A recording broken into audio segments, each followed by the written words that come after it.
Greetings, kindred spirits of the Sundered lands.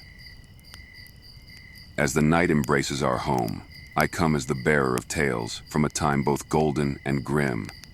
Within my hands lies Clifford Steingraff's journal, a chronicle of our past that teaches us about our present. As the night air grows chill and the stars watch silently from their high vaults, let us draw closer around the flickering campfire. Listen intently, for each page turned and each word spoken is a step we take together through the corridors of time, reflecting on what has been to prepare ourselves for what may yet come. Let us begin. We had trudged through the grime of forgotten places where only shadows dare linger, from the repugnant odors of a latrine to the silent prayers of a small chapel, and through the remnants of meals long abandoned in a forsaken kitchen. We persisted. Our resolve was as steadfast as the stone walls that encased the cesspits of evil we sought to cleanse. It was in the bowels of these hallowed grounds that we chanced upon a vat, its contents a swirling miasma of green, out of which a giant slime birthed itself into existence. It lunged with a hunger for the life it never had. Yet with the grace and might that only true heroes possess, we bested the abomination with a flourish, leaving nothing but ectoplasmic residue in our wake. The next chamber bore witness to a graver horror. Robed cultists, their hands stained with life's essence, busied themselves with unspeakable acts.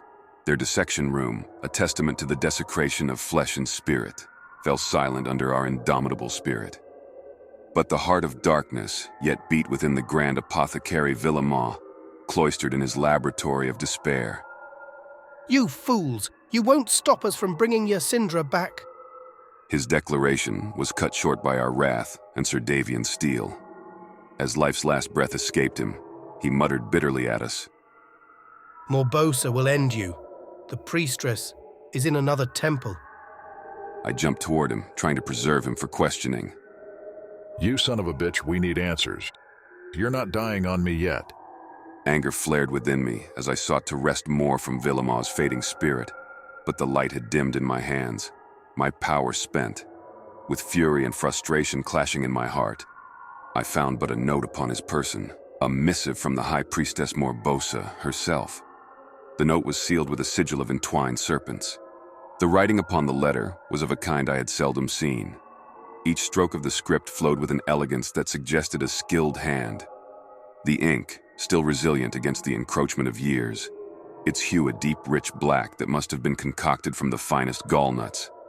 The consistency was remarkable. It had not bled into the fibers of the paper, but lay upon it with a precision that suggested the use of a well-cut quill. Likely, the quill had been crafted from a raven's feather, judging by the slight thickness in the downstrokes, characteristic of such a robust and slightly springy tip. Clifford continues for some time on the use of gum arabic and ink mixture, but he does transcribe the letter in full. Grand Apothecary Villemot, as the shadows lengthen and our plans near fruition, it is imperative that we remain vigilant against the encroaching forces of light. The sentinels in shadow, those cursed guardians of righteousness, prowl the edges of our dominion, ever seeking to disrupt our sacred rites. I charge you, esteemed Grand Apothecary, to bolster our defenses and fortify our sanctuaries against the inevitable onslaught. Let not a single crack appear in our armor, for the eyes of the world are upon us, and our enemies lurk in the shadows, waiting for the slightest sign of weakness. Your efforts in Willowbrook haven't gone unnoticed, and I offer my sincerest praise for your dedication to our cause.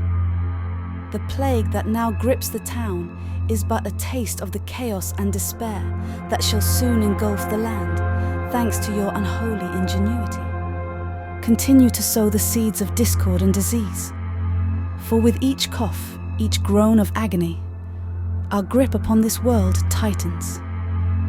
Together, we shall usher in a new age of darkness, where the name of Morbosa shall be spoken in hushed tones of fear and reverence, Yours in eternal darkness, High Priestess Morbosa.